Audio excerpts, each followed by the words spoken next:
కావాలంటే ఇందులో కూడా కొంచెం పంచదార కానీ కొంచెం కానీ బెల్లం వేసుకుందాం.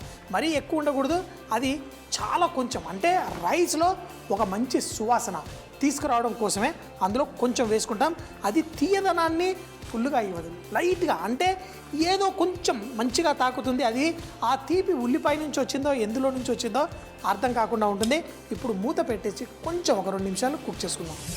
రైస్ కుక్ అవుతుంది. ఇందులో ఫ్రైడ్ ఆనియన్స్ కూడా వేసేసుకుందాం. కావాలంటే లాస్ట్లో మరి కొంచెం వేసుకుందాం. వేసి మన కుంకుమ పువ్వు నీళ్లు చక్కగా ఇందులో వేసి, ఇప్పుడు ఇది మన రైస్ అంతా కుంకుమ పువ్వు సువాసనతో వచ్చి సూపర్ ఫ్లేవర్ మన ఈ రైస్కి వచ్చేస్తుంది. మరీ ఎక్కువగా కలపాల్సిన అవసరం లేదు, ఈ మాత్రం జస్ట్ లైట్గా ఒకసారి కలిపేద్దాం. చివరిగా ఈ జాఫ్రానీ పులావ్ని చక్కగా టేస్టీగా ఎంజాయ్ చేయడం కోసం ఏం చేయాలో చూద్దాం. మరి కొంచెం అంతా గులాబీ పూలు అలాగే బ్రౌన్ ఆనియన్స్ అట్టి పెట్టుకున్నాను, లాస్ట్లో కొంచెం వేసుకుందాం. దీంట్లో ఉన్న నీళ్ళంతా ఇంకా అయిపోతుంది అన్నప్పుడు దీంట్లో కొంచెం అంతా పుదీనా కూడా వేసుకుందాం. ఎందుకంటే పుదీనా మరీ ఎక్కువ అక్కర్లేదు, ఆ కుంకుమ పువ్వు సువాసనే చాలా ఎక్కువగా ఉంటుంది. మరొక్కసారి బ్రౌన్ ఉల్లిపాయలు కూడా కొంచెం పైన వేసేసి దీన్ని ఇప్పుడు చాలా తక్కువ మంట పెట్టి మూత పెట్టేద్దాం. ఇంకొక 2-3 నిమిషాలు అయిన తర్వాత మనం స్టవ్ కట్టేసి ఇంకొక 4 నిమిషాలు ఆగి తర్వాత ఈ జాఫ్రానీ పులావ్ని వడ్డించుకోవచ్చు. జాఫ్రానీ పులావ్ చక్కగా రెడీ అయింది. అయితే ఇది పక్కన పెట్టేసుకుందాం. మన ఫార్చ్యూన్ రిఫైన్డ్ సన్ఫ్లవర్ ఆయిల్ తీసుకొచ్చి పెట్టేసుకున్నాం. దీన్ని మంచి జాఫ్రానీ పులావ్ ఏమేమి వేసుకున్నాం, కాజు కిష్మిష్ ఇవన్నీ ఉన్నాయి. మరి దీంతోపాటు మామూలు రైతా ఇలా వడ్డించుకునే బదులు మనం కొంచెం బూందీ రైతా ఇలాంటివి ఏమన్నా వేసుకుంటే చాలా బాగుంటుంది. పిండి రెడీగా ఉంది. ఏదన్నా చిల్లుల గరిటె తీసుకొని మనం దీంట్లో బూందీ వేసేసుకోవచ్చు.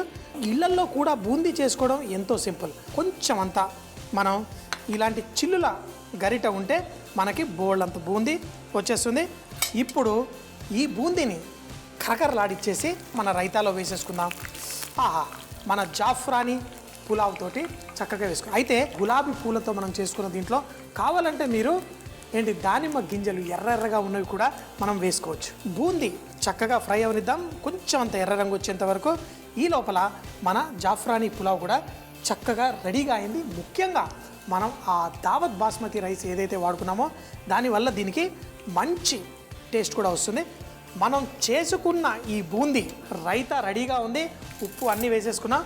మీరు ఇందులో ఉల్లిపాయలు ఏం వేసుకుంటారో వేసుకోండి.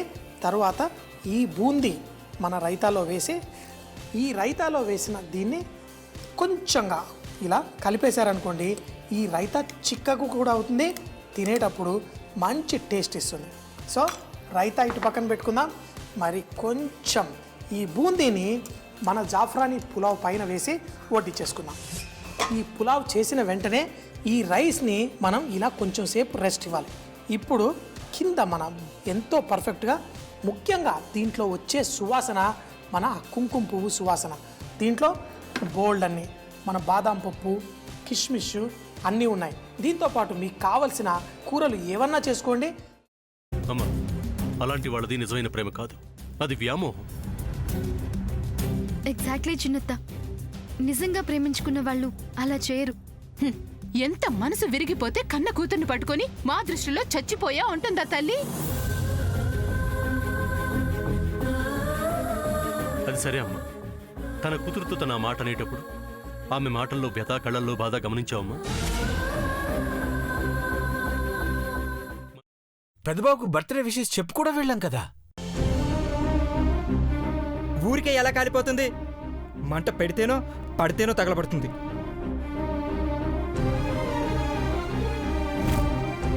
కరెక్ట్ చిన్నబాబు, నీకొచ్చినట్టే నాకు డౌట్ వచ్చింది. పార్వతే షర్టును తగలబెట్టిందనుకుంటా.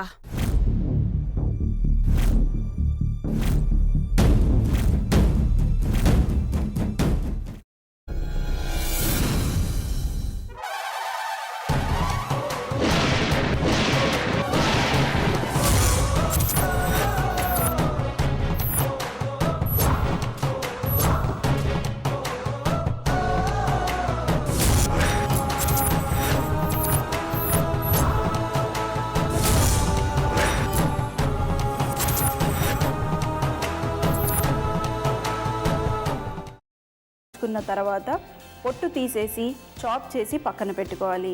ఒక ప్యాన్లో కొద్దిగా నూనె వేడి చేసి అందులో ఆవాలు, మినప్పప్పు, శనగపప్పు, కరివేపాకు, సన్నగా తరిగి పెట్టుకున్న ఉల్లిపాయలు వేసుకుని 1 నిమిషం పాటు వేయించుకోవాలి. ఆ తర్వాత కాల్చి కట్ చేసి పెట్టుకున్న వంకాయని కూడా అందులో వేసుకుని బాగా మిక్స్ చేసి బౌల్లోకి ట్రాన్స్ఫర్ చేసుకుని అందులో తగినంత చిక్కటి పెరుగు లేదా పల్చటి పెరుగు వేసుకుని మిక్స్ చేసి అన్నంతో కానివ్వండి, చపాతీతో కానివ్వండి సర్వ్ చేసినా చాలా బాగుంటుంది.